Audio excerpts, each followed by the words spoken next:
கீழே போயிட்டாங்க. அப்புறம் வேற என்னங்க இருக்கு? விசுவாசம் கீழே இருந்தாரு. அது அவருடைய மரணத்தை குறித்து, அவர் திரும்பவும் உயிர்த்தெழ போகிறத குறித்து நிறைய விஷயங்கள் வாயிலாக அவர் தொடர்ந்து சொல்லிக்கிட்டே இருந்தார். எப்படி இப்போ கடைசி காலத்தில் நம்ம கேட்டுட்டு விட்டுறோமோ, அதே மாதிரி அந்த காலத்தில் அவங்களும் அதோட சீரியஸ்னஸை எடுத்துக்கல. ஆண்டவர் எப்படி சொல்கிறார் என்னன்றதை அவங்க முழுசாக உள்வாங்கிக்காததுனால தான் ஆண்டவருடைய இறப்புக்கு உடனே அடுத்து என்ன பண்ணிட்டாங்க, அவங்க விசுவாசத்தில் குன்றி போயிட்டாங்க. அவர் உயிர் தெழுந்துட்டார்னு அங்கங்கே சொல்லும்போது கூட அவங்களால என்ன பண்ண முடியலன்னா அதை நம்ப முடியலை. அந்த மாதிரியான ஒரு நிலையில் சீடர்கள் நிலை முதல்ல நீங்கள் சொன்னது மாதிரி விசுவாசத்தில் குன்றி போனாங்க. அவரால் உங்களுக்கு சொல்லப்பட்ட விஷயங்கள்லாம் அவங்க மறந்துட்டாங்க. ஏன் அவங்க மட்டும் இல்லை, இந்த பெண்கள் கூட மறந்துட்டாங்கன்னு வச்சுக்கோங்க. ரெண்டாவது அவங்களுக்கு என்ன உயிர் பயம், நம்மளையும் என்ன பண்ணிடுவாங்களோ கொன்னுடுவாங்களோ அப்படிங்கிற உயிர் பயம் அவங்கள்ட்டையும் இருந்துச்சு இயேசு கிறிஸ்துவோடைய மறைவுக்கு பின்னால் அப்படிங்கிறத பார்த்தோம். வேறு என்னங்க இதில் ஏதாவது சொல்ல விரும்புகிறீங்களா? கிறிஸ்துவோடைய மறைவுக்கு பின் சீடர்களுடைய நிலை. திரும்ப அவங்களாம் என்ன பண்ணிட்டாங்க, பழைய வேலைக்கே போயிடுவாங்க. அந்த ஒரு 2-3 நாள் அங்கே இருக்கிறாங்க, சுற்றிக்கிட்டு இருக்காங்க. சீடர்களுக்கு அந்த யூதர்களுக்கு பயப்படுறாங்க. அதுக்கப்புறம் பழைய வேலைக்கே போயிடுறாங்க. சரிங்க. இப்போது இந்த உயிர்த்தெழுதலில் களி கூறுதல் அப்படிங்கிற ஒரு தலைப்பின் கீழே பார்த்தோம்னா, இதில் உயிர்த்தெழுதலில் களி கூறுதல் நம்ம இதில் கற்றுக்கொள்ளக்கூடிய பாடம் என்னென்னா, இந்த ஞாயிற்றுக்கிழமை இயேசு கிறிஸ்து என்னைக்கு அதாவது கொலை செய்யப்பட்டார், என்றைக்கு மரித்தார்? வெள்ளிக்கிழமை மரித்தார் அப்படிங்கிறதுக்கு உங்களால் ஆதாரம் சொல்ல முடியுங்களா? வெள்ளிக்கிழமை தான் மரித்தார் அப்படிங்கிறதுக்கு இப்போ நம்ம நமக்கு தெரிஞ்ச விஷயம். ஆயத்த நாள் அப்படிங்கிறது, ஏன் ஆயத்த நாள் சனிக்கிழமையாக இருக்கக்கூடாதா? யூதர்களுடைய அந்த வழக்கம் வெள்ளிக்கிழமை. இன்றைக்கு அவங்க சாட்சிகளாக இருக்காங்க. ஏன்னா இதெல்லாம் கேள்வியில் கேட்பாங்க. என்றைக்கு நீங்கள் அதை அப்படி சொல்கிறீங்க, அது ஆயத்த நாள். ஆனால் பொதுவாகவே பார்த்தீங்கன்னா எல்லாருக்கும் ஆயத்த நாளுங்கிறது வெள்ளிக்கிழமை தான்ங்கிறது எல்லாருக்குமே தெரிஞ்ச விஷயம் தான். அப்போ இயேசு கிறிஸ்து மரித்தது வெள்ளிக்கிழமை. அப்போ அடக்கம் பண்ணப்பட்டது என்னைக்குங்க? அன்னைக்கு எது அடக்கம் பண்ணப்பட்டு, ஏன் அன்னைக்கு அடக்கம் பண்ணிடுறாங்க? அடுத்த நாள் ஓய்வு நாள் பொதுவாக அந்த பாடி தொங்கக்கூடாதுன்னு சொல்லிட்டு, சரீரம் சிலுவையில் இருக்கக்கூடாதுன்னு சொல்லிட்டு என்ன பண்ணுறாங்கன்னா அடக்கம் பண்ணிடுறாங்க. அடக்கம் பண்ணதுக்கப்புறம் என்ன பண்ணுறாங்க? பொதுவாக சீடர்கள் இவங்க எல்லாருமே என்ன பண்ணுறாங்கன்னா கற்பனையின்படியே ஓய்ந்திருந்தார்கள். அப்போ அந்த கற்பனை அவருடைய மறைவுக்கு பின்னும் வருகிறத நம்ம புரிஞ்சுக்கலாம். இயேசு கிறிஸ்து சிலுவையில் அறையப்பட்டோன்னு என்ன பண்ணுச்சு, கற்பனை ஒழிஞ்சு போச்சுன்னு சொல்லிட்டு தான் என்ன பண்ணுறாங்கன்னா அந்த கொலோசியர் 2:14-16 வச்சு பேசுகிறாங்க. ஆனால் இயேசு கிறிஸ்து மறைவுக்கு பின்னும் என்ன பண்ணுறாங்க, அதாவது ஓய்வு நாளை ஆசரிக்கிறார்கள். அவர்கள் யார் ஆசரிக்கிறாங்க? சீடர்களும் ஆசரிக்கிறாங்க. அவங்களுடைய தாய் மகதலேனா மரியாள் எல்லாருமே என்ன பண்ணுறாங்கன்னா கற்பனையின்படியே ஓய்ந்திருக்கிறார்கள். அப்போ தான் அவர் அந்த அரிமத்தியன் ஊரானாகிய யோசப் என்ன பண்ணுறாரு, போயிட்டு அந்த பாடியை வாங்கிட்டு யாரும் வைக்கக்கூடாத ஒரு கல்லறையில் வைக்கிறாரு. கல்லறையில் வச்சு என்ன பண்ணுறாரு, ஒரு பெரிய கல்லை தூக்கி அடைச்சி வச்சிடுறாரு அப்படிங்கிறதெல்லாம் பார்க்குறோம். இப்போ இயேசு கிறிஸ்து மரித்தது வெள்ளிக்கிழமை. அந்த ஒரு நாள் சனிக்கிழமை அவர் ஏன் மரித்தோன்னு அன்னைக்கே எழுந்திரிச்சிக்கலாமே? ஜென்ரலாகவே மரித்தார் அப்படின்னா இன்னும் அன்னைக்கே எழுந்திருந்தார். அப்படி வச்சுட்டு இங்கிட்டு போன உடனே அவர் எழுந்திரிச்சிருந்தாருன்னு வச்சுக்கோங்களேன், இன்னும் எஃபெக்டிவாக இருந்திருக்கோம்ல. இப்போது மரிச்சிட்டாரு, அடக்கம் பண்ணி கல்லை தூக்கி வச்சுட்டாங்க. அவனுங்கெல்லாம் வீடு போகிறதுக்குள்ளே ஒரு கதவை திறந்துட்டு போயிட்டாருன்னா இன்னும் நல்லா இருந்திருக்கும்ல. இன்னும் விசுவாசத்தில் நிறைய பேர் வளர்ந்துருப்பாங்களே. தீர்க்க தரிசனம் ஃபஸ்ட்டு நிறைவேறணும். ஏன்னா அவர் யோனாவின் அவங்க யூதர்கள் இயேசு கிறிஸ்து என்ன கேட்குறாங்கன்னா, அவங்களுக்கு விஷயம் தெரிஞ்சாலும் ஒரு அடையாளத்தை காமிங்க, அடையாளம் கேட்குறாங்க. அப்போ அவர் என்ன சொல்கிறார், அடையாளங்கிறது என்னது, யோனா தீர்க்கதரிசியின் அடையாளமே அன்றி வேறு எதுவும் உங்களுக்கு கொடுக்கப்பட மாட்டாது அப்படின்னு சொல்கிறார். அப்போ அடையாளங்கிறது என்னென்னா, எப்படி யோனா அந்த திமிங்கலத்தோட வயிற்றுக்குள்ளே 3 நாட்கள் இருந்தாரோ அதே மாதிரி இயேசு கிறிஸ்துவும் இந்த பூமியுள்ள 3 நாள் இருக்கணுங்கிறது. ஸோ அதை தவிர வேறு என்ன நீங்கள் சொல்ல வர்றீங்க? ஏன் அவர் உடனே உயிர்த்தல்ல? ஒன்று தீர்க்க தரிசனம், ரெண்டாவது வேற காரணம்.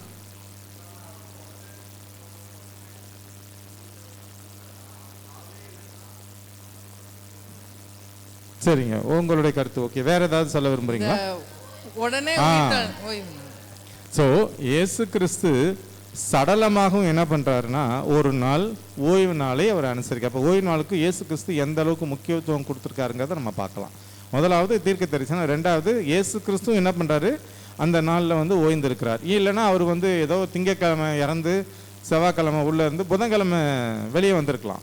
ஏன் அவர் வந்து வெள்ளிக்கிழமை இறக்கணும், சனிக்கிழமை உள்ளே இருக்கணும், ஞாயிற்றுக்கிழமை வெளியே வரணும் அப்படின்னா அந்த வந்து ஓய்வு நாளை அவர் வந்து மரணத்திலும் ஓய்வு நாளை ஆசரிக்கிறாருங்கிறத நம்ம இதுலேருந்து புரிஞ்சுக்கலாம். வேறு இதில் வந்து இப்போ வந்து மற்ற சபைகள் என்ன சொல்கிறாங்க அப்படின்னு பார்த்தீங்கன்னா, இல்லை உயிர்த்தெழுந்த நாள் தான் அப்படின்னு சொல்கிறாங்க. ஏன்னா அது வந்து கர்த்தருடைய அதுக்கு என்னத்துக்கு ரீசன் சொல்லுவாங்கன்னா, நீங்கள் இதில் வெளிப்படுத்தல போய் பார்த்தீங்கன்னா கர்த்தருடைய நாளில் ஆவிக்குள்ளானேன் அப்படின்னு சொல்லுவாங்க. இப்போ கர்த்தருடைய நாளுங்கிறது எது? சனிக்கிழமையா இல்லை ஞாயிற்றுக்கிழமையா? எது கர்த்தருடைய நாள்? ஏன்னா அவங்க இப்போ நிறைய பேர் கேட்டிங்கன்னா, இது வந்து கர்த்தருடைய நாள், அன்றைய நாளில் தான் யோவான் ஆவிக்குள்ளாகிறார், அதனால் இது கர்த்தருடைய நாள், இது ஞாயிற்றுக்கிழமை தான் ஓய்வு நாள், அன்றைக்கி தான் எல்லாரும் அனுசரிக்கணும் அப்படி தான் அவங்க வந்து சொல்கிறாங்க. இதுக்கு நீங்கள் என்ன வசனம் போடுவீங்க? கர்த்தருடைய நாள் அப்படிங்கிறதுக்கு என்ன அர்த்தம்? அதுக்கான வசனம் என்ன? ஏசாயா 58:13. ஏசாயா 58:13 ஒரு வசனம் வரும்.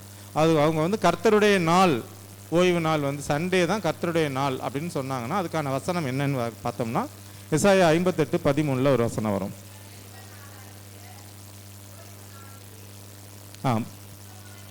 போதுங்க சார். இப்போ அவர் என்ன சொல்கிறாரு, அவங்க வந்து இது கர்த்தருடைய நாள் தான், கர்த்தருடைய நாளுங்கிறது ஞாயிற்றுக்கிழமை அப்படின்னு சொன்னாங்கன்னா இதுக்கு ஜோடி நம்ம எங்கே கொடுக்கலாம்னா ஏசாயா 58:13 கொடுக்கலாம். என் பரிசுத்த நாளாகிய ஓய்வு நாளிலே. அப்போ எது தான் வந்து என் பரிசுத்த நாள்னா எது தான் கர்த்தருடைய நாள்? அவரே எந்த நாள் தான் வந்து ஓய்வு நாளை தான் வந்து என்ன சொல்கிறாருன்னா அவர் வந்து கர்த்தருடைய நாள், அதுதான் வந்து பரிசுத்த நாள் அப்படின்னு வந்து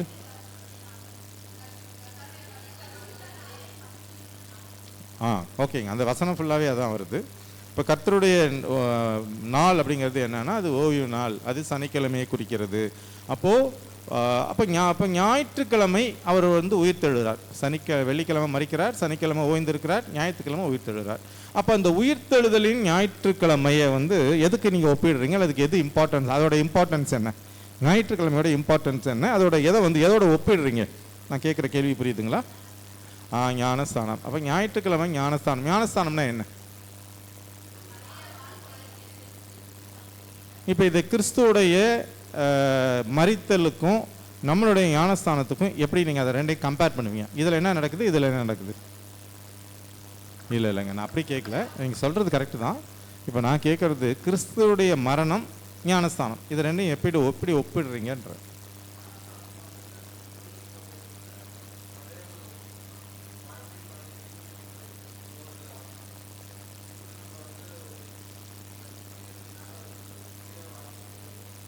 அப்போது இயேசு கிறிஸ்து இந்த உலகத்துக்கு பாவம் இல்லாமல் தான் அவர் வாழ்ந்தார். கடைசியில் என்ன பண்ணுறாரு, உலகத்தோடைய எல்லாருடைய பாவமும் அவருடைய தலையில் சுமர்த்தப்பட்டவொன்னு அவர் என்ன பண்ணுறாரு, மரிக்கிறார், உள்ளே போகிறாரு. உள்ளே போயிட்டு திருப்பி வெளியே வரும்போது எப்படி வர்றாரு? எப்படி வர்றாருன்னா அவர் பாவம் இல்லாமல் தான் மேலே எழுந்திரிச்சு வர்றாரு. பாவமெல்லாம் போயிடுச்சு. எங்கே போயிடுச்சு? அவர் மரணத்தோடு முடிஞ்சு போச்சு. அவர் எப்படி எழுந்திருக்கிறாரு? பாவம் இல்லாமல் எழுந்துக்கிறார். அதே போல் இப்போ இந்த ஞானஸ்தானங்கள் எதை குறிக்குதுன்னா, அதே போல் நானும் ஒரு பாவ வாழ்க்கையில் தான் இருக்கிறேன். ஆனால் பாவ வாழ்க்கையில் இருக்கிறேன்னா தண்ணிக்குள்ளே போகிறேன். நம்மளால் அவர் மாதிரி மண்ணுக்குள்ளே போக முடியாது. அதாவது அது நிஜமான மரணம் நம்மளோடதுல வந்து அப்படி இல்லை, ஒரு அடையாளம். இப்போ நான் உள்ளே போகிறேன். உள்ளே போனதுக்கப்புறம் என்னுடைய பாவத்தை உள்ளே விட்டுட்டு நான் வந்து ஞானஸ்தானம் எடுத்துகிட்டு வெளியே வர்றேன், பாவம் இல்லாமல் வர்றேன். ஆனால் இன்னும் நம்ம அப்படி தான் இருக்கிறோமா? உள்ளே எப்படி போனோமோ வெளியே வந்ததுக்கப்புறம் இன்னும் சொல்ல போனால் அதோட ஒரு மோசமான ஒரு வாழ்க்கை முறைக்குள்ளே தான் இருக்கிறோம். அப்போது இதை வந்து எப்படி நம்ம பேதுரு பேசுகிறாருன்னா 1 பேதுரு 1:3-4 வாசிங்களேன். 1 பேதுரு 1:3-4. அது மட்டும் இல்லாமல் இந்த உயிர்த்தெழுதலுடைய முக்கியத்துவம், 1 ஞானஸ்தானம் சொன்னீங்க, வேற என்ன விஷயம் சொல்லலாம்? இதை அந்த வசனத்தை வாசிக்கிறதுக்கு முன்னாடி வேற இதில் ஏதாவது உங்களுக்கு ஏதாவது பாயிண்ட் ஏதாவது இருக்குங்களா? அப்போது இது ஒரு நிச்சயத்தை கொடுக்கறது. என்ன நிச்சயத்தை கொடுக்குதுன்னா, இயேசு கிறிஸ்து எப்படி மரித்து மீண்டுமாக உயிர்த்தெழுந்தாரோ, அதாவது அவர் என்ன எடுத்த மரணம், என்ன மரணம்? நித்திய மரணம். அவர் நித்திரை மரணத்தை எடுத்துக்கொள்ள நித்திய மரணம். அதே போல் நாமும் மரணித்தம் என்றால், அதாவது ஒரு நிச்சயம் என்னென்னா, நான் வந்து இன்றைக்கு கர்த்தருக்குள் நித்திரை அடைந்தோம்னா என்னங்க அர்த்தம்? எல்லாரும் நித்திரை அடைந்த எல்லாரும் எழுந்திருக்க போகிறதில்ல. யார் தேவனுக்கு பிரியமான வாழ்க்கை முறைக்குள்ளே இருந்து பரிசுத்தவான்களாக மரணம் அடைகிறாங்களோ, ஏன்னா பரிசுத்தவான்களுடைய மரணம் தேவனுடைய பார்வைக்கு அருமையானதுன்னு வாசிக்கிறோம். அப்போ அந்த மாதிரி ஒரு மரணத்துக்குள்ளே போகிறவங்களால தான் என்ன பண்ண முடியும், மீண்டுமாக உயிர்த்தெழுந்த முடியுங்கிற ஒரு நிச்சயம். அப்போது இயேசு கிறிஸ்துவுடைய மரணம் நமக்கு 2 விஷயத்தை குறிக்குது. ஒன்று ஞானஸ்தானம், இன்னொன்று உயிர்த்தெழுவோங்கிற ஒரு நிச்சயத்தை குறிக்குது. இதை பற்றி தான் ஒரு பேதுரு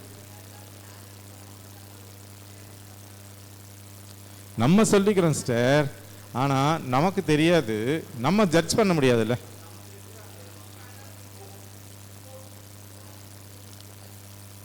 நமக்கு இப்போ ஒரு மனுஷன் நம்மளுடைய பார்வையில் பாவியாக தெரியலாம், ஆனால் தேவனுடைய பார்வையில் அவர் எப்படி இருப்பார் நமக்கு தெரியாதுல்ல. நம்ம யாரையுமே ஜட்ஜ்மெண்ட்டுக்குள்ளே கொண்டு போக முடியாது. இப்போ ஒரு மனுஷன் நல்லா பாஸ்டாக இருப்பார், நல்ல சத்தியத்தை சொல்லி கொடுப்பாரு, நம்ம நினைப்போம் அவர் பரலோகத்துக்கு போவார்ன்ட்டு. அங்கே இருக்கிற விசுவாசி அழுக்கு புடவை கட்டிக்கிட்டு ஒரு மாதிரி வித்தியாசமாக வந்து இருப்பாங்க. ஆனால் பரலோகத்துக்கு போகும்போது அவங்க தீர்க்கதரிசி என்ன சொல்கிறாங்கன்னா, அந்த பாஸ்டர் இருக்க மாட்டார், அந்த அம்மா இருப்பாங்க, அப்படி தான் சொல்கிறாங்க. அப்போ நம்ம வந்து யாரையுமே ஜட்ஜ் பண்ண முடியாது, யார் வருவா யார் போவா நமக்கு தெரியாது. அப்போது இயேசு கிறிஸ்துவோடைய மரணம் ஒன்று நமக்கு உயிர்த்தெழுவோங்கிற நிச்சயத்தை குறிக்கிறது, இன்னொன்று இதை பற்றி ஞானஸ்தானம். ஆனால் இது உலகம் எப்படி பார்க்குதுன்னா, ஞாயிற்றுக்கிழமை எப்படி பார்க்கறது, ஓய்வு நாளாக பார்க்கிறது. அப்போ இதை ஞாயிற்றுக்கிழமை ஓய்வு நாள் அப்படின்னு அவங்க சொல்லும் பொழுது நம்ம வந்து இதை பற்றி என்ன பண்ணலாம், இந்த இடத்துல ஒரு சில பாயிண்ட்ஸை வச்சு, வேதாகம வசனங்களை வச்சு நம்ம என்ன பண்ணலாம், இல்லை நீங்கள் சொல்லுவது தவறுங்கிறத நம்மளால் என்ன பண்ண முடியும், இந்த இடத்துல நிரூபிக்க முடியும். இதை பற்றி நீங்கள் ஏதாவது சொல்ல விரும்புகிறீங்களா பாஸ்டர்? ஏதாவது கருத்து வருதுங்களா உங்கள்கிட்ட?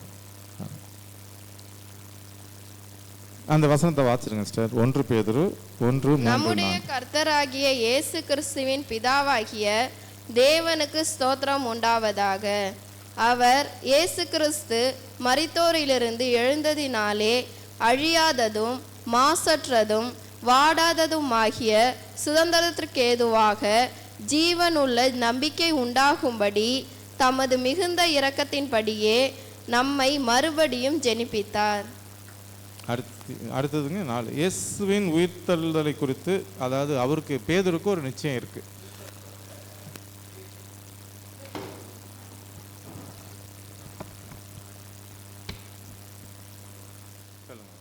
உயிர்த்தெழுதலோட கிரியேஷனையும் கம்பேர் பண்ணி படித்தா நல்லாயிருக்கும்.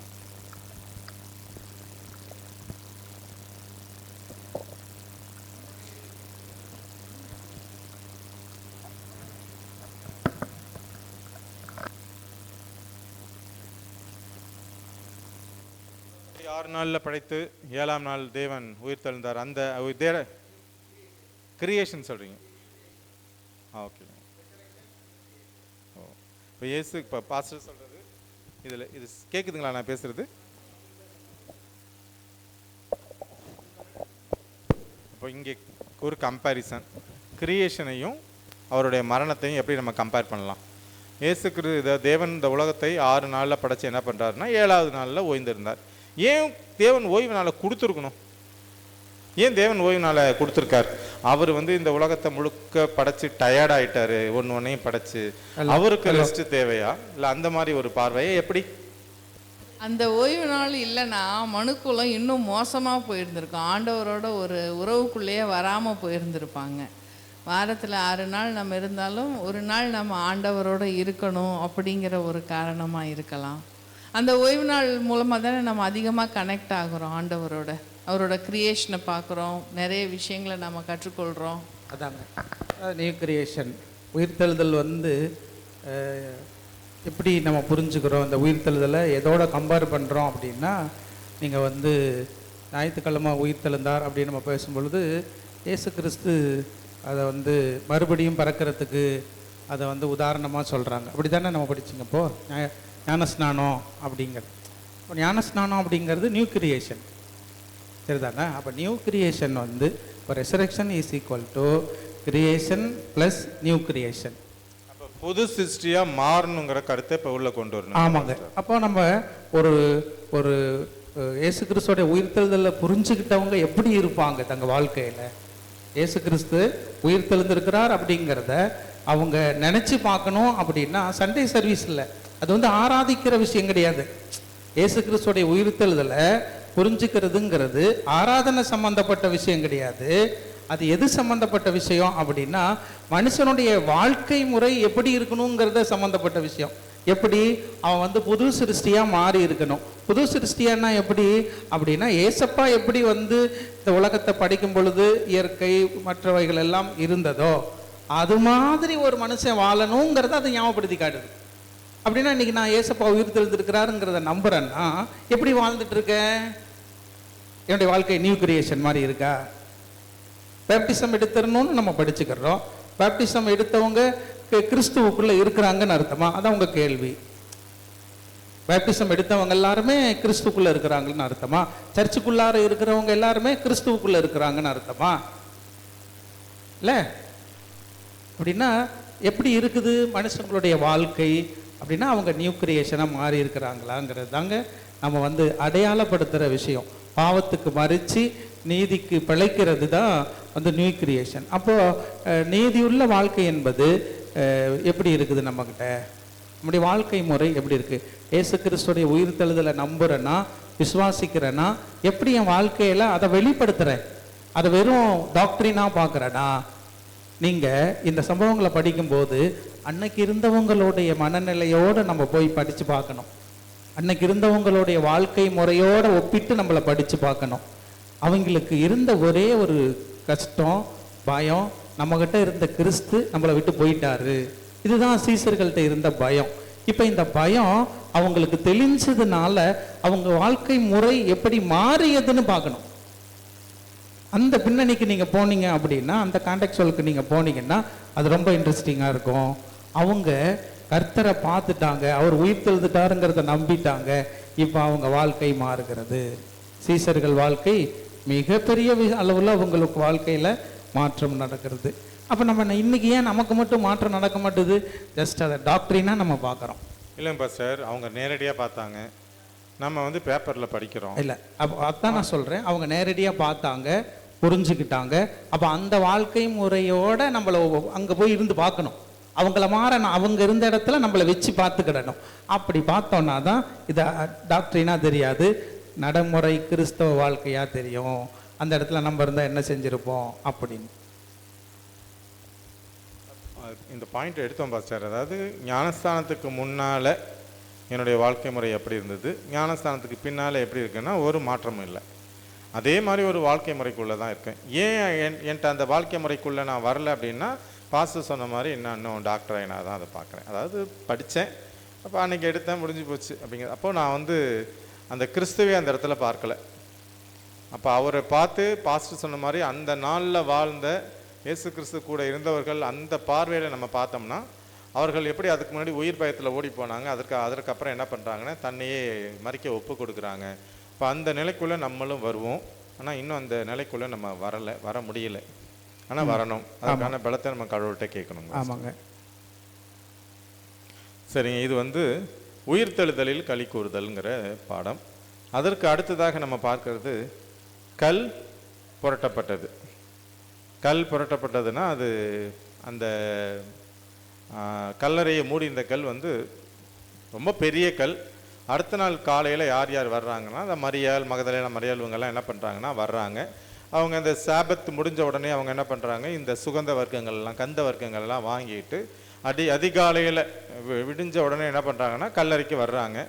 கல்லறை வந்தோடனே கல்லறை வந்து எப்படி வரும்போதே பேசிட்டு வர்றாங்க, இந்த கல்லை வந்து நம்மளால் புரட்ட முடியாது, ரொம்ப பெரிய கல்லாக இருக்குன்ட்டு. அங்கே பார்த்தா என்ன ஆகுது, கல் வந்து புரட்டப்பட்டிருக்கு. உள்ளே நுழைஞ்சு போகிறாங்க. அந்த அளவுக்கு ஒரு கல்லறைக்குள்ளே போகிற அளவுக்கு அவங்களுக்கு தைரியம் வந்திருக்கு. நம்மளாம் அந்த கல்லறை பக்கம் போனாலே ஒரு மாதிரி தான் இருக்கும். ஆனால் அவங்க வந்து கல்லறைக்குள்ளே போய் பார்க்குற அளவுக்கு அவங்களுக்கு ஒரு பெண்கள் வந்து தைரியமாக இருந்திருக்கிறாங்க. இப்போ இந்த புக்கில் என்ன சொல்லியிருக்காங்கன்னா, அந்த காலத்தில் ஒரு பெண்கள் வந்து சொல்கிற விஷயத்த கூட பொதுவாக நம்ப மாட்டாங்களாம். பெண்களை வந்து ஒரு சாட்சியாக வச்சுக்க மாட்டாங்க. ஒரு பெண் ஒரு விஷயத்த சொன்னாங்கன்னா அவங்கள சாட்சியாக வைக்கிற மனநிலை அந்த காலத்தில் இல்லை. இப்போ இவங்க உள்ளே போய் பார்க்குறாங்க. உள்ளே ஒரு வாலிபர் உட்காந்துருக்காரு. அவர் வந்து ஏன் இங்கே வர்றீங்க, இயேசு கிறிஸ்து வந்து அவர் வந்து உயிர் தெழுந்துட்டாருன்னு சொல்கிறாங்க. அப்போது இந்த இயேசு கிறிஸ்து 3.5 வருஷம் கூட இருக்கிறாரு. நான் மீண்டுமாக உயிர் தழ போகிறேன், நான் உயிர் தெழுந்ததுக்கப்புறம் அப்படிங்கிற எல்லா விஷயத்தையும் சொல்கிறார். நான் மரித்ததுக்கப்புறம் நீங்கள் என்ன பண்ணுங்கள், இந்த சுவிசேஷத்தை போய் அறிவிங்க, முன்னாடியே வந்து சொல்லாதீங்க அப்படிலாம் சொல்கிறார். ஏன்னா முன்னாடியே சொன்னோம்னா ஊழியம் ஓரளவு தடைப்பட்டுரும். அப்படிங்கிறதுனால தான் அவர் என்ன பண்ணுறாரு, உயிர் தெழுந்ததுக்கப்புறம் அந்த விஷயங்கள்லாம் சொல்லுங்கன்னு சொல்லும்போது கூட இவர்களுக்கு இயேசு கிறிஸ்து உயிர் தெழுவாருங்கிற ஒரு நிச்சயம் இல்லாமல் என்ன பண்ணுறாங்க, கல்லறைக்கு அவருக்கு என்ன வைக்கிறாங்க, வர்றது அந்த வாசனை திரவியங்களை கொண்டு வந்து அந்த சரீரத்துக்கு வைக்கிறதுக்காக வர்றாங்க. ஆக்சுவலாக இயேசு கிறிஸ்து முன்னாடியே அவங்கள்ட்ட சொல்லியிருக்காருல்ல, பல முறை சொல்லியிருக்கிறார். சீடர்களுக்கும் சரி, அந்த அங்கே கூட இருந்த ஸ்திரீகளுக்கும் என்ன சொல்லியிருக்கிறாரு, நான் இந்த மாதிரி 3ஆம் நாள் உயிர் தெழுந்துருவேன் அப்படிங்கிற விஷயத்த சொல்லியிருக்கிறார். சொன்னாலும் அவங்க என்ன பண்ணல, அவங்கள்ட்ட அந்த விசுவாசம் இல்லை. விசுவாசம் இல்லாதனால தான் என்ன பண்ணுறாங்க, இந்த வந்து வாங்கிட்டு வர்றாங்க. வாங்கிட்டு வந்ததுக்கப்புறம் அங்கே வந்து பார்க்குறாங்க, இல்லை அவர் அங்கே உள்ளவர் வந்து இயேசு கிறிஸ்து, அந்த உள்ளே இருந்த வாலிபர் தூதர் வந்து என்ன சொல்கிறாரு, இயேசு கிறிஸ்து உயிர் தெழுந்துட்டார் அப்படின்னு உனக்கு முன்னாடி உங்களுக்கு முன்னாடி அவர் கலிலேயாவுக்கு போவார், நீ போய் பேதுக்கிட்டையும் மற்ற சீடர்கள்ட்டையும் சொல்லுங்க அப்படின்னு வந்து சொல்கிறார்.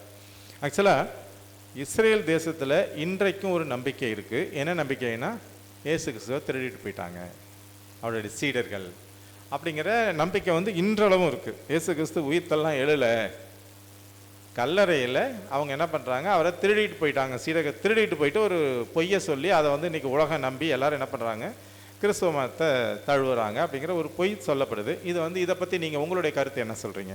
இயேசு கிறிஸ்துவ உண்மையிலேயே உயிர் தெழுந்தாரா, இல்லை சீடர்கள் திருடிட்டு போயிட்டு அவரை வந்து? அதாவது ஆண்டவருடைய மரணத்திலேருந்து எல்லாத்தையும் பார்க்குறோம். எவ்வளவு தூரம் வந்து அந்த யூதர்கள் வந்து அவரை வெறுத்து அவரை கொலை செய்ய ஒப்பு கொடுத்து எல்லாம் பண்ணாங்களே, இந்த சீஷர்கள் வந்து திருடிட்டு போகிறதுக்கு வாய்ப்பு இருக்குன்னு அவங்களுக்கு தெரியாதா? அப்போ எவ்வளோ பயங்கரமான காவல் அங்கே வச்சுருந்துருப்பாங்க. அந்த எல்லா காவலையும் மீறி அந்த சீஷர்கள் திருடி இருக்க வாய்ப்பே இல்லை. இது ஒரு சாக்கு போக்கு தான் அவங்க சொல்கிறாங்க. சரிங்க, அடுத்தது ஒன்று, காவலை தாண்டி அங்கே போகிறதுக்கு சான்ஸே இல்லை. ஏன்னா எத்தனை 6 அடுக்கு பாதுகாப்பு கொடுத்துருப்பாங்க. அதனால் அதை தாண்டி உள்ளே போய் திருடுறதுக்கு வாய்ப்புகள் இல்லை. அது வந்து பொய். வேறு ஏதாவது சொல்ல வர்றீங்களா?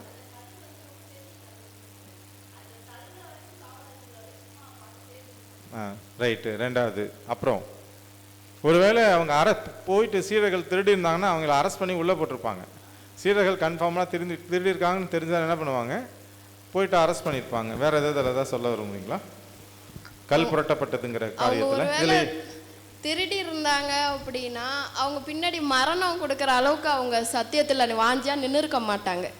அவங்கள அந்த அளவுக்கு ஸ்ட்ராங்காக நிற்கிற பிலீவ் எதுன்னா அவங்க உயிர் தெழுந்தாங்கிற அந்த நம்பிக்கையில் தான் அவங்க அந்த அளவுக்கு நின்னது. சரியான பாயிண்ட்டு. அப்போது இயேசு கிறிஸ்து உயிர் தெழாமல் இந்த சீடர்களை கொண்டுட்டு போயிருந்தாங்கன்னா மனுஷனுக்கு உயிரை தவிர வேற என்ன இருக்குது? உயிரை விட்டுடு, நீ சொத்த சுகம் எடுத்துக்கானா எல்லாத்தையும் நம்ம கொடுத்துருவோம். இப்போ ஒவ்வொரு மனுஷனுக்கும் அருமையானது உயிர் தான்.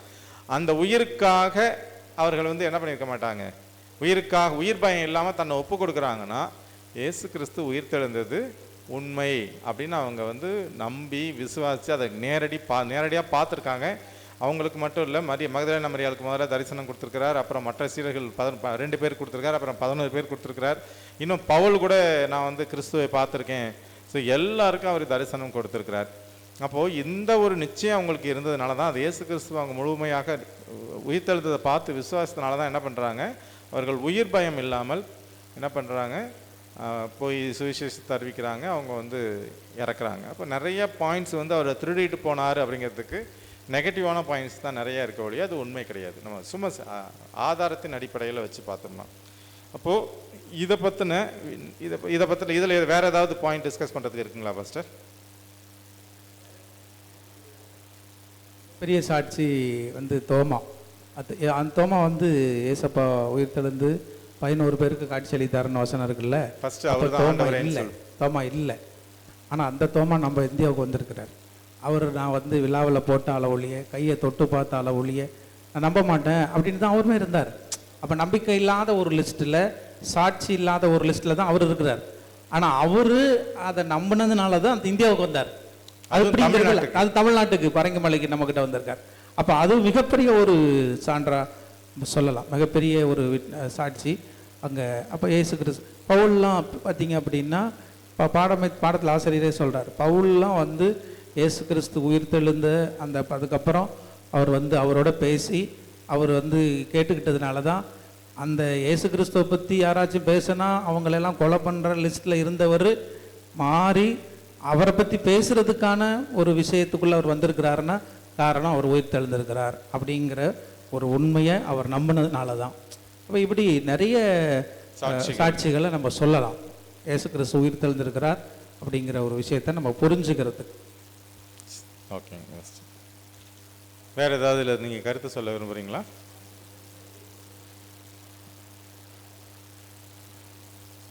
இதில் அடுத்தது கல்லறைக்கு சென்ற பெண்கள். இதை கடந்த டாப்பிக்லேயே பார்த்தோம். கல்லறைக்கு சென்ற பெண்கள்னால் முதல்ல அவங்கள்ட்ட இயேசு கிறிஸ்து அவர் உயிரோடு இருக்கும் பொழுது அவர் பண்ணின அந்த போதனைகளில் 3ஆம் நாள் உயிர் தெழுவேங்கிற அந்த விஷயத்தை அவங்க நம்பாமல் தான் என்ன பண்ணுறாங்க, அடுத்த நாள் இந்த சுகந்த வர்க்கங்கள்லாம் எடுத்துக்கிட்டு வாசனை திரவியங்கள்லாம் எடுத்துகிட்டு அவர் கல்லறைக்கு போகிறாங்க.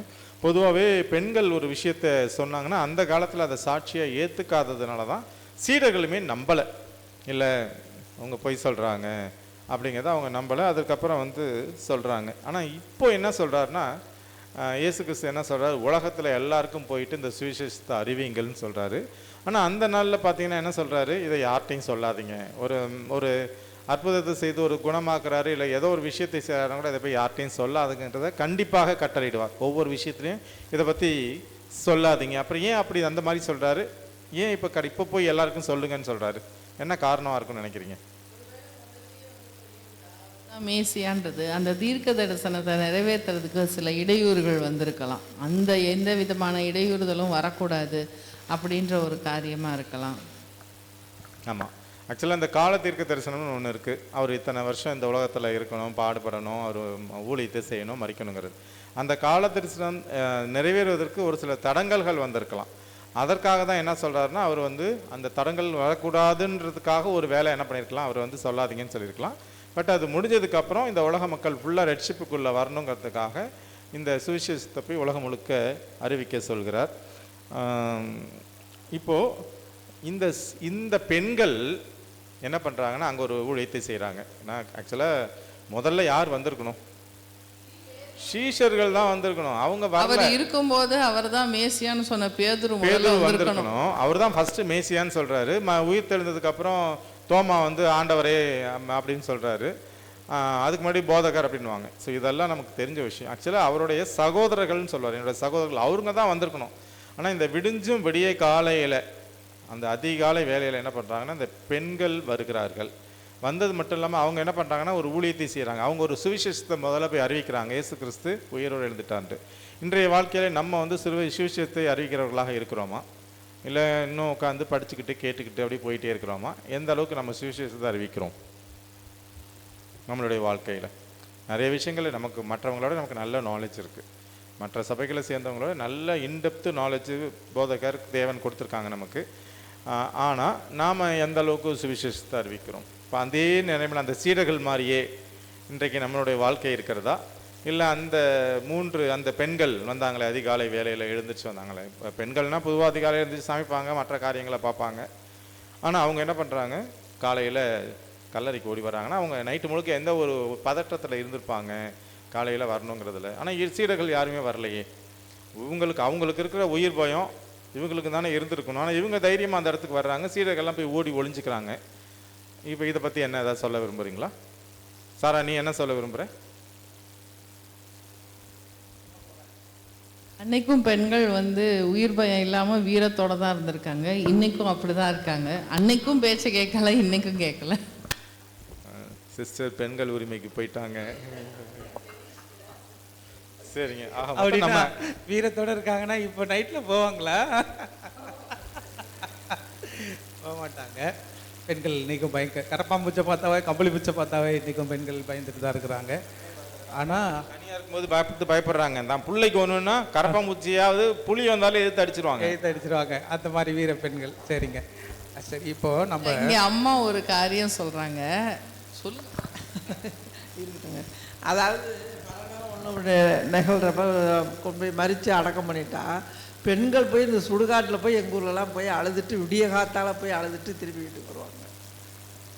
முன்னாடி இல்லாமா? ஆமாம் மாஸ்டர். பழைய காலத்தில் இருக்கிற விஷயங்களை சொல்கிறாங்க. அந்த காலங்களில் நல்ல விஷயந்தான்.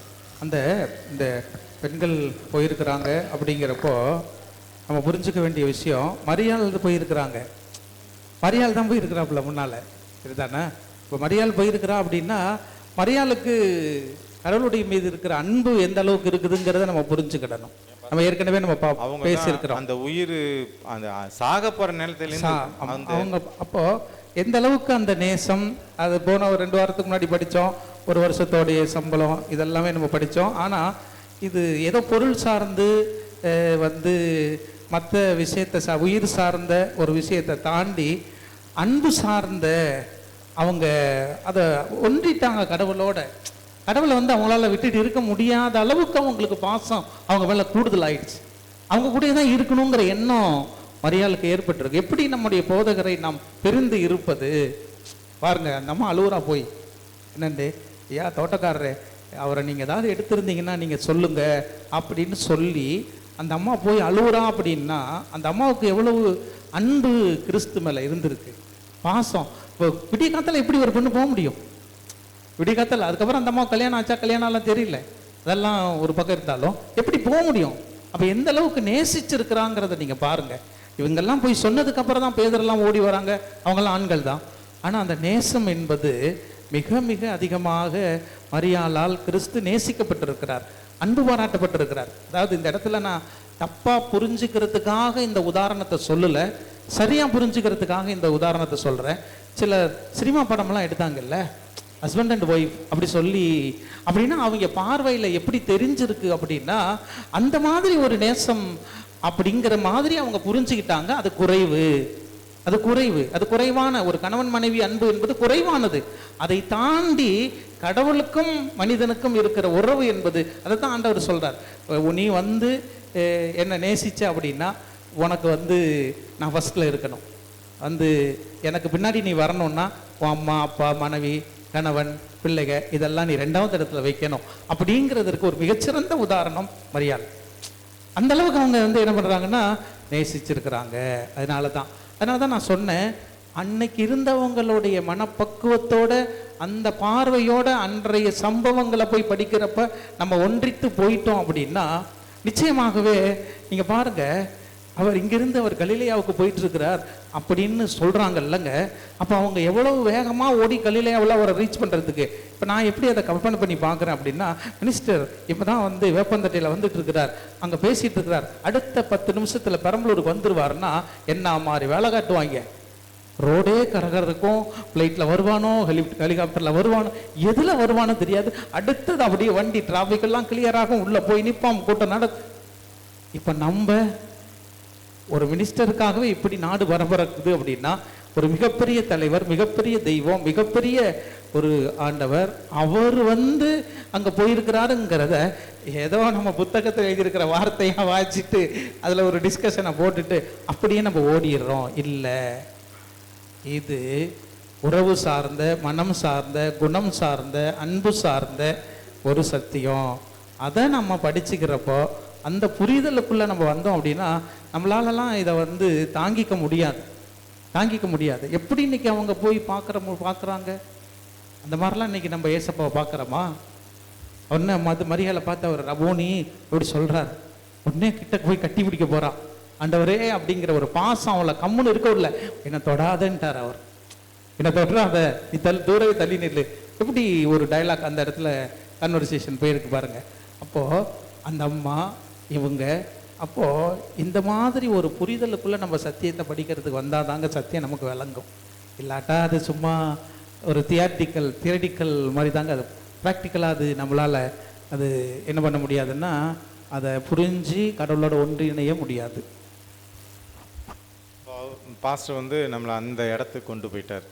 இயேசு கிறிஸ்து அந்த கல்லறையிலேருந்து அந்த அம்மா பார்க்கும்போது அவங்களுடைய மனநிலை எப்படி இருந்திருக்கும் அப்படிங்கிற ஒரு மனநிலைக்குள்ளே நம்ம போனாதான், அதாவது அந்த இடத்துக்குள்ளே ஒவ்வொரு விஷயத்துலையுமே நம்ம அந்த நிகழ்வு நடந்த இடத்துக்குள்ளே நான் நின்று இருந்து பார்த்தா எப்படி இருக்குமோ அந்த மனநிலைக்குள்ளே போனால் தான் நம்மளால் புரிஞ்சுக்க முடியும். இல்லைன்னா இது நமக்கு ஒரு தியரிட்டிக்கல் நாலேஜ் தான், தெரிஞ்ச விஷயந்தான், எல்லாமே தெரிஞ்ச விஷயம். ஆனால் அதுக்குள்ளே போகும்போது நமக்கு வந்து இப்போ பாசிட்டிவ் சொன்ன இந்த சினிமா மைண்டில் நிற்கிது, ஆனால் இது வந்து என்ன பண்ணுது, அந்த அளவுக்கு மைண்டில் நிற்க மாட்டேங்குது.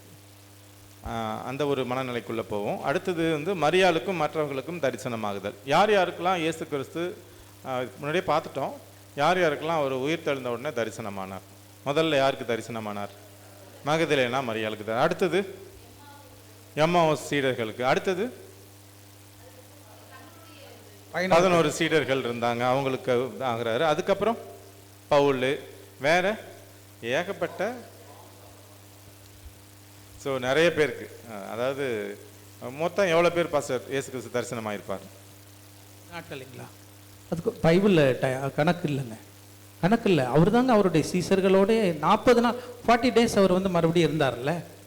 40 days இருந்திருக்கிறாருங்கிறதுக்குல முக்கியமான ஈவெண்ட். அந்த 40 நாள் இருக்கும் பொழுது இப்போ அந்த இடத்துல பக்கத்துல யாராவது இருந்தாங்கன்னா அவங்களுடைய பார்வைக்கு அவர் தெரிஞ்சிருப்பாரா? தெரிஞ்சிருக்க மாட்டார். தெரிஞ்சிருக்கிறாருல்ல, தெரிஞ்சாதானே அது உயிர்த்தெழுதல்.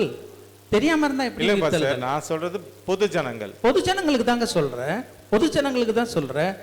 இன்னொரு விஷயம், நம்ம ஒரு வசனம் மத்தேயு 27ல் ஒரு வசனம் சொல்லுதில்ல, இயேசு கிறிஸ்து சிலுவையில் அறை உண்ட பொழுது கல்லறைகள் திற உண்டது அப்படிலாம் சொல்லி 43 சம்திங். அப்போ அவங்கெல்லாம் வந்து அவங்க எந்திரிச்ச உடனே போகல, இயேசு கிறிஸ்து உயிர்த்தெழுகிற வரைக்கும் அவங்க வெயிட் பண்ணுறாங்க. பிறகு அவர்கள் பரிசுத்த நகரத்தில் காணப்படுகிறார்கள். போய் இந்த செய்தி எல்லாத்துக்கிட்டையும் சொல்கிறாங்க. இப்போ அவங்களாம் பார்க்க வருவாங்களா? வரமாட்டாங்களா? இவங்களே ஏற்கனவே செத்து போனவங்க. இப்போ இவங்கெல்லாம் வந்து போய் சொல்லும் பொழுது, இயேசு கிறிஸ்துவோட சீசர்கள் சொல்லுகிற பொழுது, அப்போ 40 நாள் இந்த விஷயம் ஊரில் நடந்துக்கிட்டு இருக்குது அப்படின்னா யாரெல்லாம் பார்த்துருக்கிறதுக்கு வாய்ப்பு இருக்கு?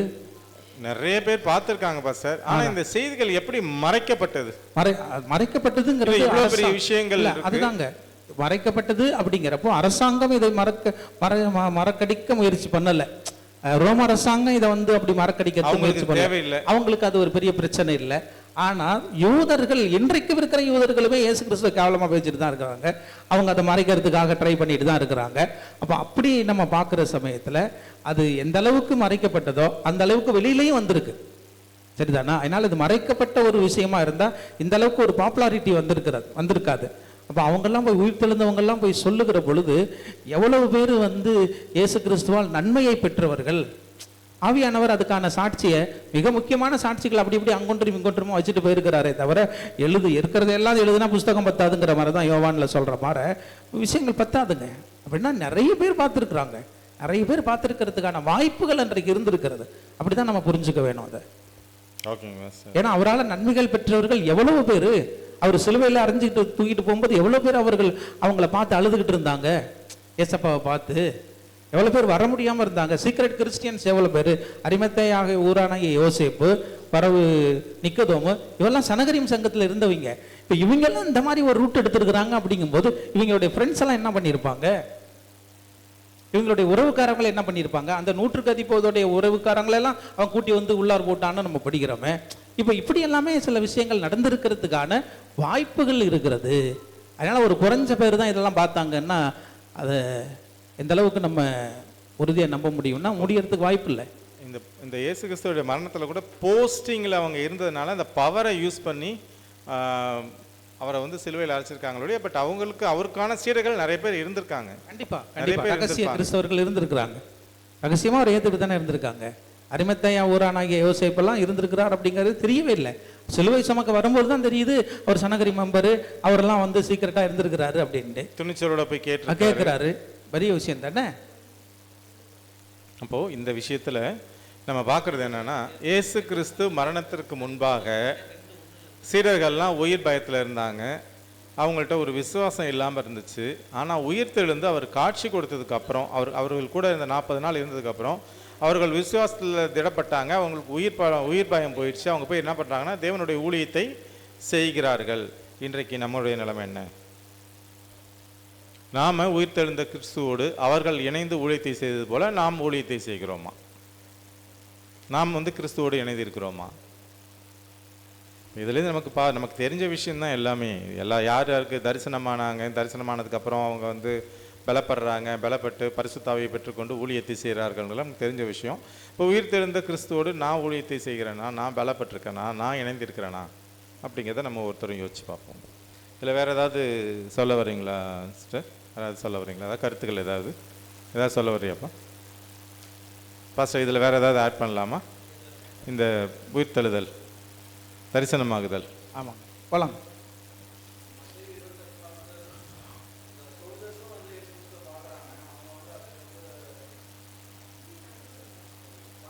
ஆமாம் சொல்கிறாங்க.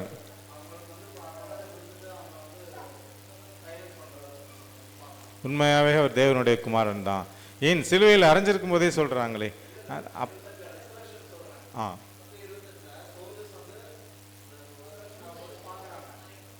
பட் காசை கொடுத்து தான் அவங்கள அமுக்கிடுறானுங்க.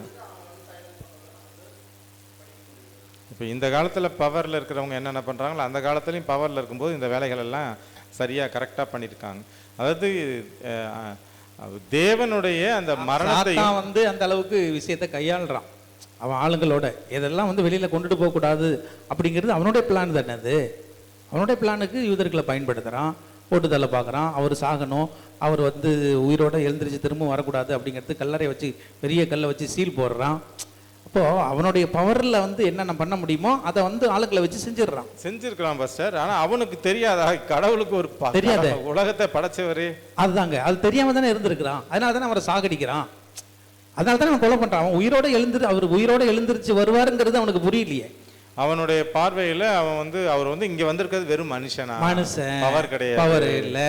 அதுக்கு வந்து ஒரு கிறிஸ்துவோடைய உயிர்த்தெழுதலை பற்றி அவனுக்கு தெரியாதுங்களா பாஸ்டர்? கண்டிப்பாக அவன் தெரிஞ்சிருந்தா அவன் வந்து இந்த ரூட்டுக்கு போயிருக்க மாட்டானே. அவர் உயிரோடு எழுந்திருப்பார். அப்படி இல்லை, இவ்வளோ தூரம் ஒரு நாலேஜபிள் பர்சன், நம்மளோட பவர்ஃபுல்லான பர்சன், அந்த காலத்தில் தோரா இருந்திருக்கு, விஷயம் தெரிஞ்சிருக்கு. இது மாதிரி பழைய ஏற்பாட்டில் நிறைய இடத்துல நம்ம வந்து வாசிக்கிறோம். ஆனாலும் எப்படி அவனுக்கு இந்த விஷயத்தில் அவன் கோட்டை விட்டுருக்கான்? அதான் அவன் வந்து தவறாக புரிஞ்சிருக்கிறான். அவனுடைய எண்ணங்கள் எல்லாம் சில நேரங்களில் பார்க்கும் பொழுது ஒரு ஒரு ஒரு தவறான வழிமுறையோட ஒரு பதவியை அடையணும் அல்லது செல்வத்தை அடையணும் அப்படின்னு சொல்லும் பொழுது அதில் வந்து அவங்க தோல்வியை அடைந்துருவாங்க அப்படிங்கிறது தெரிஞ்சிருந்தாலும் அந்த தோல்வி அடைஞ்சிருவாங்கங்கிற எண்ணத்தை அவங்க மறந்துட்டு எப்படியாவது தன்னுடைய எதிரியை வீழ்த்தணும், அப்படி வீழ்த்தி அவங்களுக்கு மேலே தான் போய் ஏறி உட்காரணும் அப்படிங்கிறத நம்ம யுகமாக பார்த்துக்கிட்டு வர்ற விஷயங்கள். அதுக்கு அவன் விதிவிலக்கு கிடையாது அப்படிங்கிறதான். அவன் தேவதூதனாக இருந்தாலும் அவனுக்கு சகல விஷயங்களும் புரிஞ்சிருந்தாலும் கூட நீங்கள் சொல்கிற மாதிரி வச்சுக்கிட்டா கூட அவனுக்கு ஒரே ஒரு எண்ணம், கிறிஸ்துவை கொலை செய்யணும், அவர் இருக்கப்படாது, அவர் எப்படி எந்திரிச்சு வருவார் அப்படிங்கிறதுனால தான் நான் வந்து இந்த வேலையெல்லாம் செய்கிறான். இல்லைன்னா அவன் வேற ரூட்டுக்குள்ளே போயிருக்கணும். அவன் வேற ரூட்டுக்குள்ளே போய் வேற ஏதாவது அவன் பண்ண வந்திருக்கணும். அவன் வரலை. அதனால தான் இயேசு கிறிஸ்து சிலுவையில் அறையுண்ட பொழுது, கெஸ்தமனையில் கஷ்டப்படுகிற பொழுது அவன் சிரிக்கிறான், கஷ்டப்படுற இது அவன் வந்து இது பண்ணலையே. சிலுவையில் அரைஞ்சதுக்கு அப்புறம் அவன் வந்து சந்தோஷம் தானே படுறான். அப்படித்தானே நம்ம முடிஞ்சிருவாரு. அவ்வளோதான் முடிஞ்சு போச்சு, கதை முடிஞ்சிருச்சு. இன்னமே எப்படி வந்து மனுஷங்களுக்கான ரட்சிப்பின் திட்டம் வெளில வரும்? கல்லறை திறக்கப்படும் பொழுது அதுக்கப்புறம் உயிரோட அவர் எழுந்திரிச்சு வரும் பொழுது தான் அவன் படிக்கிறான். சில நேரங்களில் ப்ராப்பசி கூட நம்ம படித்து புரிஞ்சுக்கிட்டு செய்கிற பொழுது தான் அவனுக்கே புரியும். ஆமாம், ஏன்னா ப்ராப்பசி பரிசுத்த ஆவியானவர் சொல்லி கொடுக்குற விஷயம், பரிசுத்த ஆவியானவருடைய புத்தியினால் பைபிள் எழுதப்பட்டிருக்கிற விஷயம். அப்போ பரிசுத்த ஆவியானவரை பற்றி புரிஞ்சுக்கணும் அப்படின்னா பரிசுத்த ஆவியானவரை நம்புறவங்களுக்கும் அவருக்கு கீழ்ப்படுகிறவங்களுக்கு தான் அது விளங்கும். தானியேலுக்கு விளங்குறது லூசிபருக்கு விளங்கணுங்கிறதுக்கு கட்டாயம் கிடையாது. இது நல்ல பாயிண்டிங் பாஸ்டர், இந்த புரிதல். ஏன்னா இதுக்கு முன்னாடி எப்படி புரிஞ்சிருந்தோம்னா, இல்லை அவனுக்கு விஷயம் தெரியும் அப்படிங்கிறத புரிஞ்சிருந்தோம். இல்லை, ஆவியானவருடைய உதவி இல்லாமல் அவங்களால புரிஞ்சுக்க முடியாது. இன்னொரு விஷயம், நான் வந்து நம்ம வெளிச்சம் வந்துட்டு கடவுள் வந்து ஒரே நேரத்தில் எல்லாருக்கும் கொடுக்கறது இல்லை. நம்மளுக்கும் வந்துட்டு கிறிஸ்துவோட அந்த சாக்ரிஃபைஸ் வந்துட்டு முடிஞ்சதுக்கப்புறம் தான் டெம்பிள் சாக்ரிஃபைஸ் கூட அர்த்தம், அந்த பலிப்படுத்தலுக்கு ஒரு அர்த்தம் நமக்கு வந்து புரியப்படுது. அது வரைக்கும் யாருக்கும் அதை வந்து புரிய வரல, சாத்தானுக்கும் புரிஞ்சிருக்காது. அது இன்னொரு காரியம் நம்ம கொஞ்சம் ஞாபகம் வச்சுக்கணும். பரலோகத்திலே வந்து லூசிஃபர் வந்து பொறாமைப்படுறதுக்கு ஒரு காரணம் வந்துட்டு there's communication between Christ and God which he is not part of. அவர் அதில் பங்கு இல்லை. அவங்களுக்கு மட்டும்தான் பிளான் ஆஃப் சால்வேஷன் தெரியும். சரியான எல்லாம் from the end to the beginning அவங்களுக்கு தான் தெரியும், அவங்களுக்குள்ளே தான் பேசிக்கிறாங்க. அதில் பங்கு வந்துட்டு லூசிஃபருக்கு இல்லை. இது வந்து இன்னொரு காரணமாக இருக்கிறது. அவர் வந்து பாவம் செய்கிறதுக்கும் ரிவோல்ட் பண்ணுறதுக்கும் இருக்குன்னு நம்ம புரிஞ்சுக்கொள்கிறோம். ஸோ கண்டிப்பாக அவருக்கு தெரியாத ஒரு காரியம் தான் நடந்திருக்கு. அவர் தெரியாமல் தான் இந்த தவறுகள்லாம் செய்கிறாரு. ஆனால் அந்த தவறுகள் தான் கடைசியில் வந்து அந்த பிளானை வந்துட்டு இன் மோஷன் வந்து கண்டினியூ பண்ணுறதுக்கு ஹெல்ப்ஃபுல்லாக இருக்கும். தீர்க்கதரிசி எழுதும்போது அப்படி தான் எழுதுவாங்க. என்னையும் அங்கே அழைச்சிட்டு போங்கன்னு கிறிஸ்துக்கிட்ட கேட்பான். அங்கேயும் அழைச்சிட்டு அந்த இடத்துக்கு நீ வர முடியாதுன்னு அவர் சொல்லுவார். நீ ஏன் நான் வர முடியாது அந்த இடத்துக்கு? ஏன்னா அவர் வந்து அந்த பிதாகுமாரன் பரிசுத்தாவி இருக்கிற இடத்துலேருந்து ஒரு ஸ்டெப்பு கீழே இறங்கி வந்து பிரதான தூதனாக தான் படைக்கிறாரு. அப்படி படைக்கும் பொழுது இவனால் அந்த இடத்துக்கு போக முடியாதுல்ல, அதனால் என்னை அந்த இடத்துக்கு அழைச்சிட்டு போங்கன்னு கேட்கும்போது அவர் வந்து அங்கே நீ வர முடியாதுன்னு சொல்லுவார். நீங்கள் சொல்கிற பாயிண்ட்டு கரெக்டுங்க. சரிங்க, இப்போ கடைசி இன்னும் ஒரு 2 நிமிஷம் தான் இருக்குது. பிரதான ஆசாரியருக்கு வந்து சிலுவையில் அறையறதுக்கு முன்னாடியும் பணம் கொடுக்குறாங்க, அப்புறம் காவல் சேவர்கள் சொல்லக்கூடாதுன்னு அதுக்கும் அவங்க பணம் கொடுக்குறாங்க. 2 இடத்துலையும் பணத்தை கொடுத்து தான் அங்கே வேலை செய்கிறாங்க. உயிர்த்தெழுதலும் வெளில வரக்கூடாது, அது சிலுவையிலும் அறையறதுக்கு பணம், 2 இடத்துலையும் பணம் தான் அங்கே வேலை செஞ்சு. ஆனாலும் அதை மீறி தான் என்ன பண்ணுது, எல்லாம் வருது. சரிங்க, கடைசியாக நீங்கள் உலகமெங்கும் போய், இப்போ தேவன் வந்து பரலோகத்துக்கு போகிறதுக்கு முன்னாடி என்ன சொல்கிறாருன்னா, உலகெங்கும் போய் எல்லாருக்கும் என்ன பண்ணுங்கள், முதலாவது எருசலேமிலும், பின்பு யூதேயாவிலும், பின்பு சமாரியாவிலும், பூமியின் கடைசி பரியந்தமும் நீங்கள் வந்து என்ன பண்ணுங்கள், சாட்சியாக இருங்கள், போய் சத்தியத்தை சொல்லுங்க அப்படின்னு வந்து சொல்கிறாங்க. அப்போது இதில் என்னுடைய பார்ட் என்னங்க, இந்த வேலையை என்ன பண்ணுறாங்க, சீடர்கள் கரெக்டாக தான் செய்கிறாங்க. சீடர்கள் வந்து என்ன பண்ணுறாங்க, உலகமெங்கும் போயிட்டு சத்தியத்தை அறிவிக்கிறாங்க. யூதேயாக்குள்ளே இருக்கிறதுக்கு ஒருத்தர் 2 பேர் இருக்காங்க, மற்றபடி பவுல் மாதிரி, தோமா மாதிரி, இல்லை நிறைய பேர் ஒவ்வொரு ஊருக்கும் போயிட்டு அந்த பக்கத்தில் இருக்கிறது, ரொம்ப தூரம் பிரயாணப்பட்டு வந்தது, இங்கே வந்தது தோமா தான் வந்திருக்கிறாரு. ஏன்னா அவருக்கு ஒரு அழைப்பு போயிருக்கு, இந்த பாகிஸ்தான் பக்கத்தில் ஒரு அரண்மனை கட்டணும் அப்படிங்கிறதுக்கான ஒரு அழைப்பு வந்து யாருக்கு போயிருக்குன்னா தோமாவுக்கு போயிருக்கு.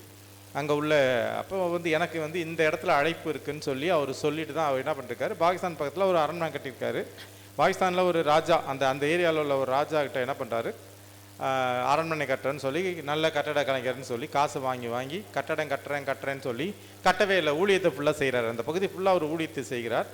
அப்போ ராஜா வந்து எங்கடா கட்டடமே இல்லை அவர் காமிச்ச இடத்துல அப்படின்னு கேட்கும்போது, அவர் வந்து பரலோகத்தில் உனக்காக கட்டியிருக்கிறாருங்கிறத ஒரு அது மாதிரி ஒரு புக்கில் வருதுங்க ஃபுல்லாகவே. இப்போ பேதுரு, அதாவது தோமா பற்றின புக்கில் வருது.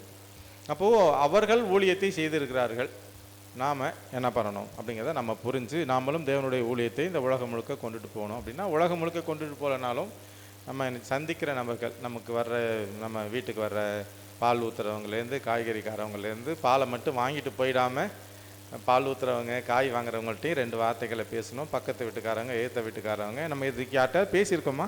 நாங்கள் பேசினதே இல்லை. எங்களுக்கு பக்கத்து வீட்டுக்காரவங்கள்ட்ட இது வரைக்கும் சொன்னதில்லை, பால் ஊற்றுறவங்கள்ட்ட சொன்னதில்லை, காய்கறி வாங்குறவங்கள்ட்ட சொன்னதில்லை. நீங்கள் யாராவது அது மாதிரி சொல்லியிருக்கீங்கன்னா சொல்லுங்கள். அப்போ நாம் வந்து நம்ம டெய்லி அன்றாடம் சந்திக்கிற நபர்களிடத்தில் நாம் தேவனை பற்றின விஷயங்களை வந்து கொஞ்சம் கொஞ்சமாக சொல்லி அவர்களையும் சத்தியத்துக்குள்ளே கொண்டுட்டு வரோம். நம்மளால் பேதுரு மாதிரியோ இல்லை தோமா மாதிரியோ ஊராக போக முடியாது. அதற்குன்னு அழைக்கப்பட்டவர்கள் இருக்காங்க, அவங்க போகிறாங்க. நம்மளால் போக முடியலைனாலும் நாம் வந்து தனிப்பட்ட வகையில், ஏன்னா ஊழியத்திலே மெயினாக 1 to 1 தான் சொல்கிறாங்க. ஸோ ஒரு இடத்துல பிரசங்கம் பண்ணுறோம், 500 பேர் உட்காந்துருக்கானுங்க, அது வந்து பெரிய ஊழியம் கிடையாது. ஊழியங்கிறது ஜென்ரலாக என்ன சொல்கிறதுனா 1 to 1. ஸோ நம்ம ஒருத்தரை சந்தித்து தனிப்பட்ட முறையில் பேசுகிறது தான் எஃபெக்டிவான ஊழியம். அதை வந்து நம்ம வந்து செய்யணும் அப்படிங்கிறத நம்ம இந்த பாடத்திலேருந்து கற்றுக்கொள்ளுகிற விஷயம். வேறு ஏதாவது இதில் சொல்ல விரும்புகிறீங்களா? வேறு ஏதாவது ஆட் பண்ண விரும்புகிறீங்களா? சரிங்க, நல்ல ஒரு ஓய்வு நாள் பள்ளி பாடத்தை எடுக்க உதவி செய்த தேவனுக்கும் பங்கு பெற்ற உங்கள் அனைவருக்கும் போதகருக்கும் என்னுடைய நன்றியை தெரிவித்துக் கொள்கிறேன். ஆமென். இப்பொழுதும் நாம் அடுத்த வாரம் யார் யாருக்கு என்னென்ன பொறுப்புகள் கொடுக்கப்பட்டிருக்கிறத